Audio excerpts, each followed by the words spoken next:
watching. Thank you so much for watching. And I will tell you why I decided to do a Friday night talk right now. Yes, we are live. Okay, so I'm on Facebook. It's a Friday night, and I'm going through the feed, and I see a post by one of my friends, and it says that there's this woman who passed away. And I'll post a link in just a second about her. Her name is Psalm, just like the Bible, Psalms, Isadora. And it turns out that she passed away. So I'm like reading her bio and I'm reading all her information, and she's a beautiful woman. She's a beautiful woman. So she lived here in Los Angeles, but she ended up passing away earlier this March. She lived in India for like 10 years. Anyway, make a short story short, um, she had her own struggles in life, and she became a coach and female sexuality and helped other women through their sexual issues because she endured a lot of um, sexual abuse as a child, and she was raised in a cult. So it turns out that she ended up committing suicide. And what does that mean when someone who's super powerful, she actually was on TV and she had a bunch of information that she would give other people.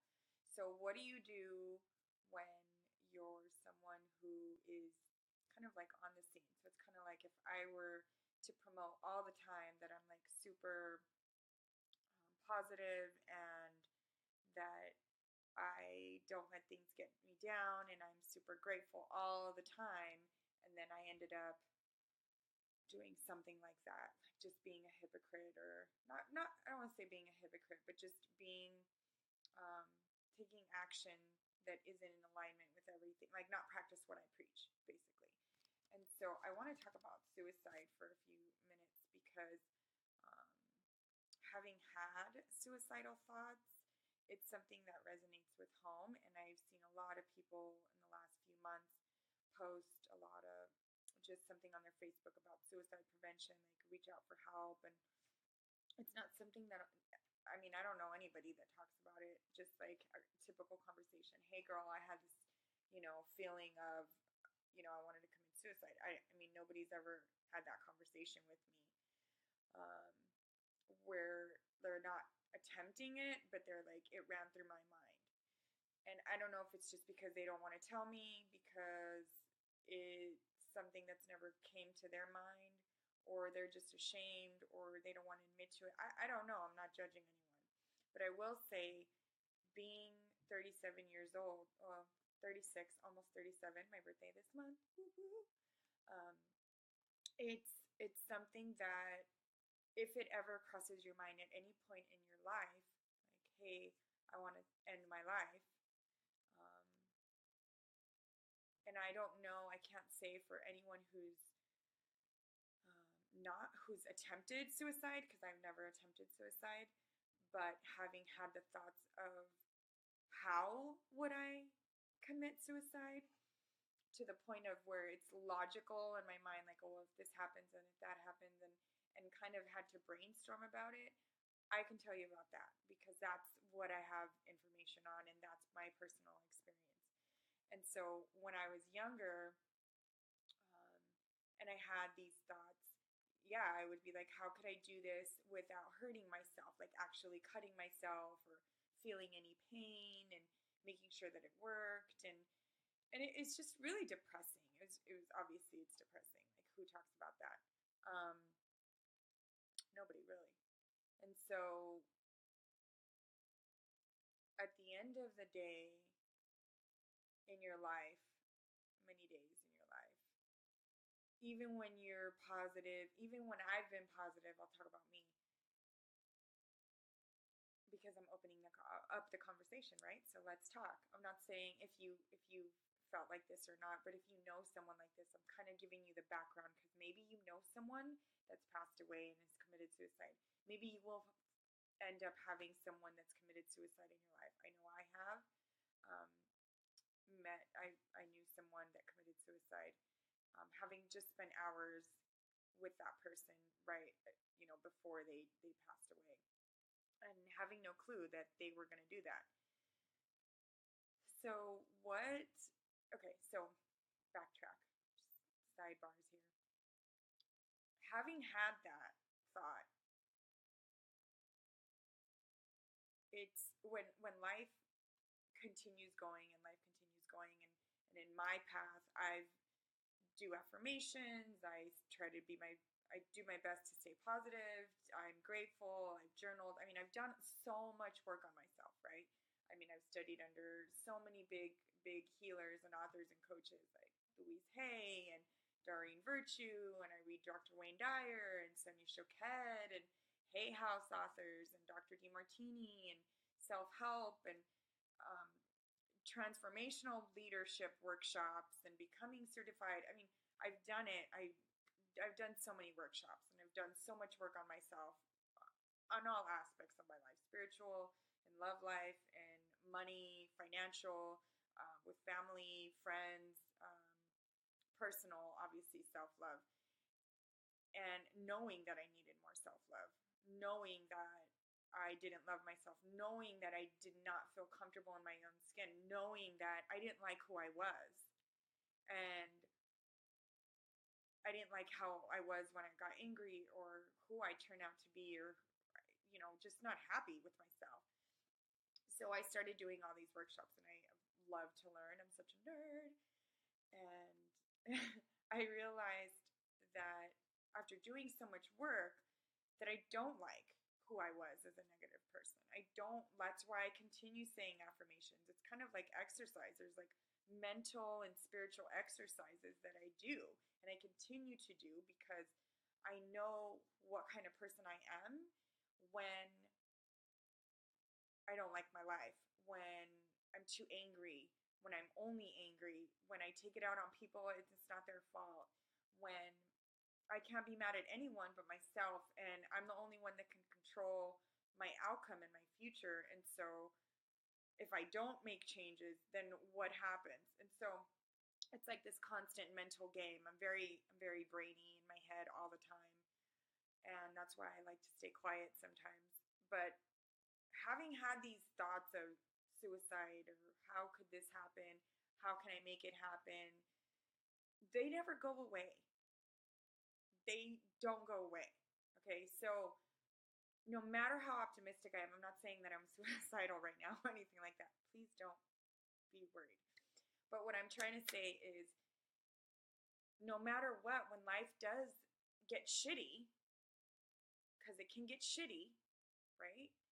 No matter what, when I'm at my lowest of my lows, my mind will try to play tricks on me. My mind will come and I will get sad that I'm even going that route, that my mind will even have that door open where it'll say, oh, well, like, why don't you just go walk into the ocean and just not come back? I read that in a book. But, and it sucks. It sucks. It really sucks. I'm not saying I'm in a shitty place right now. I'm just having this conversation because there's this woman who I just read this article about and she passed away and I'm like, how did she die? And she's done so many amazing things. It's like Robin Williams. Like, how did he not see how amazing he was in this lifetime? And then he ended his life. There's so many people that live with this on a day-to-day basis. That's why I'm like, let's have these conversations. Like, go within. If you're not happy, if you're upset, if you're not feeling comfortable, if you're feeling icky, if you're not happy, only you have the power to change that. Only you. And that's what I've learned. And that's what I've learned through my personal experiences. So it's not surprising if you know someone that has told you like, hey, I want to take my life, or I've thought about it. I've just had the thought, not that they've attempted. It's scary. It's a scary thought. And to know that that person's mind will go back to that when life turns to shit because they've had a bad day and it just seems like the world is against them, it's not fun. So what do you do, right? Well, what do I do? What what do you do? Well, number one, you have these conversations. Number two, you reach out, you get a support system. Number four, you continue doing your spiritual and your mental exercises. Like I continue doing affirmations. Yes, I have. For those of you that have watched Frankie and Grace, hilarious on Netflix, in the third season that just came out. If you're watching this live or 2017, there is an episode where Frankie is doing affirmations, has it recorded, and she listens to it. Okay, yeah, that's me. I've done that. I have for at least 10 years. I've had affirmations recorded for like 20 minutes, and I listen to that. Do I listen to it daily? No. Is that the goal? Yes. And I listen to audios at night. Do I do it every night? No. Do I enjoy it? Yes. Can I fall asleep with it on? Yes. Does it help? I am more than positive it does. The person that I am today is not the person that I was 5 years ago, or 2 years ago, or 10 years ago. I'm not in the same place. I'm not in the same place. I'm not in the same mindset. And we continue growing. And so because my birthday is coming up this month, April 2017, it's kind of like a new year for me. So what can you do to help other people if they've told you that? Or what can you do to have better conversations? Or if you're a mom and you have a teenager and you read her diary and you're like, oh my gosh, she's really depressed. What do I do? Number one, if you're a mom, don't blame yourself. Do not blame yourself. If you're a parent, if you're a dad, don't blame yourself. It's not your fault. There are things that can happen at school. There are things that your child won't tell you. There are things that your child will hide from you on purpose because they know what kind of reaction as a parent will have. I know. I used to hide stuff from my dad all the time. All the time. So that's number one. Like, don't blame yourself. Whether you're a friend, whether you're a parent. If this is your child and you're starting to notice that, keep your child active. Have open conversations. Don't hide anything. Don't hide anything from your child. Like, having conversations, like, yes, you're a mom or you're a dad, but also be their friend sometimes. Like, hey, how's everything going? But not superficial.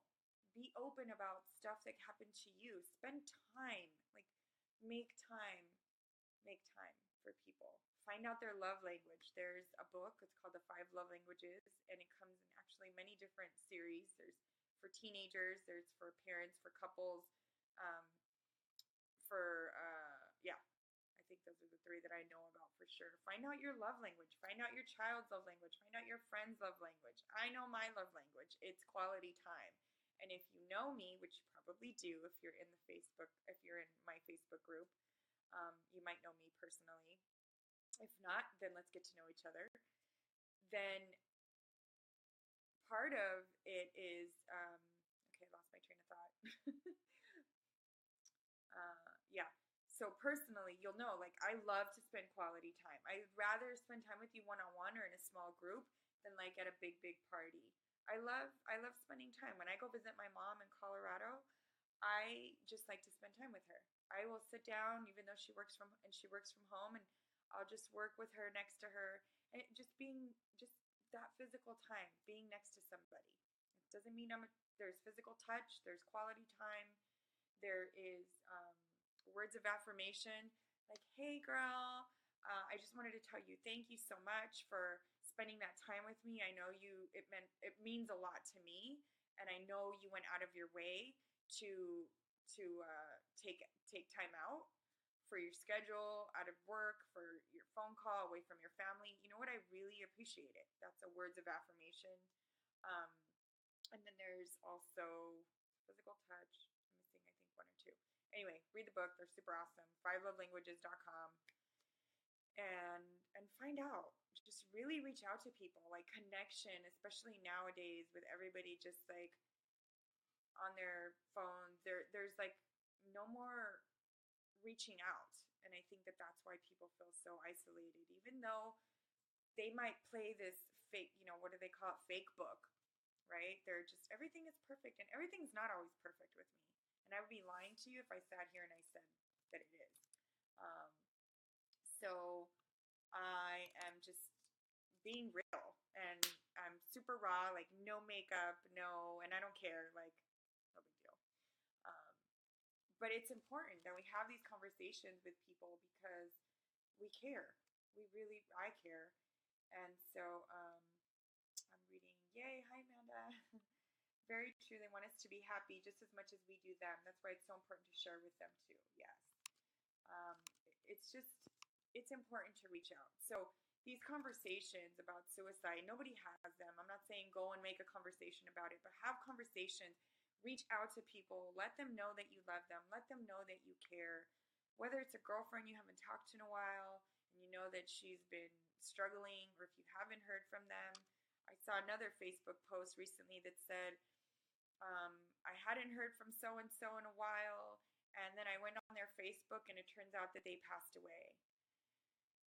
Um, I feel like crying because I just feel like sadness. I feel sadness for all the times that we feel sad and we don't reach out because we're scared. We're scared of being judged. We're scared of people,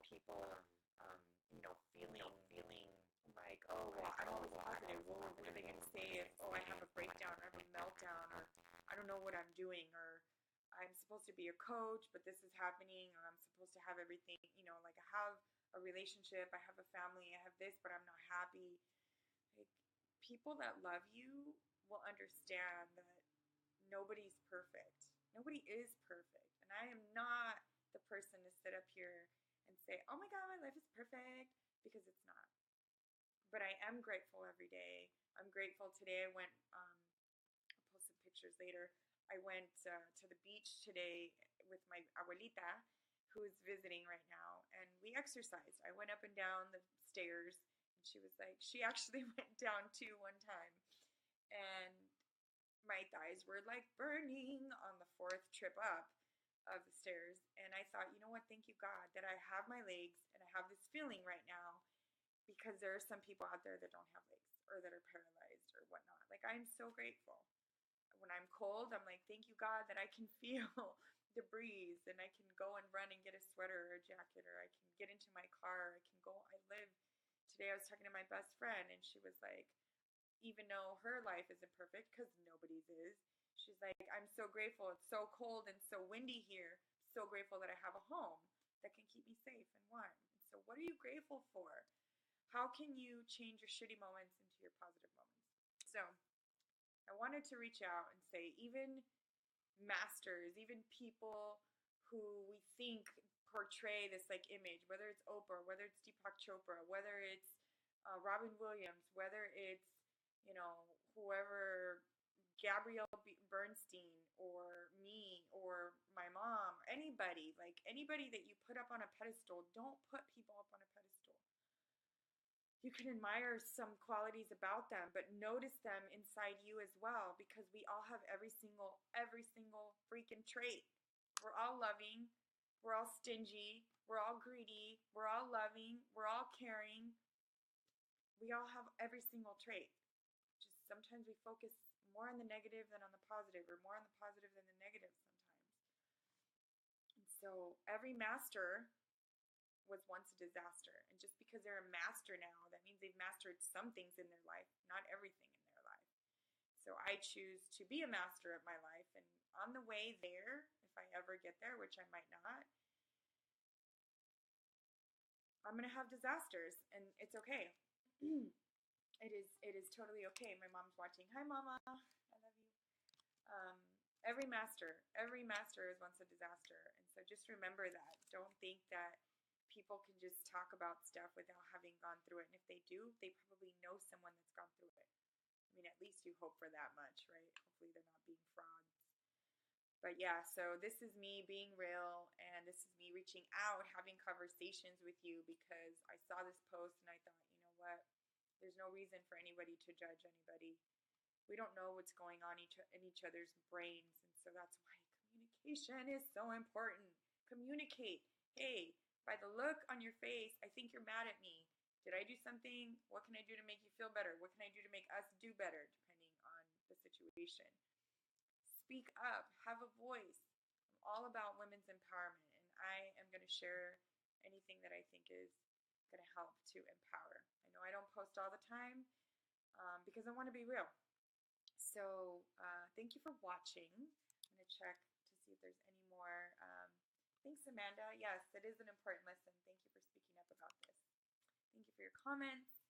Thank you. You said I'm beautiful. Thank you so much. So yeah, so keep it real. It's Friday, or you're watching live, and um, have a great day, great weekend, amazing weekend, and communicate and empower yourself. Reach out to people, get a strong support system, and just know that you are loved. I'm sending you a lot of love. So even though it's my birthday, I'm sending you all birthday wishes forever and hugs and kisses. Alrighty. Toodaloo. How do I turn this thing off? I don't even remember. Stop. Okay, there we go. Bye.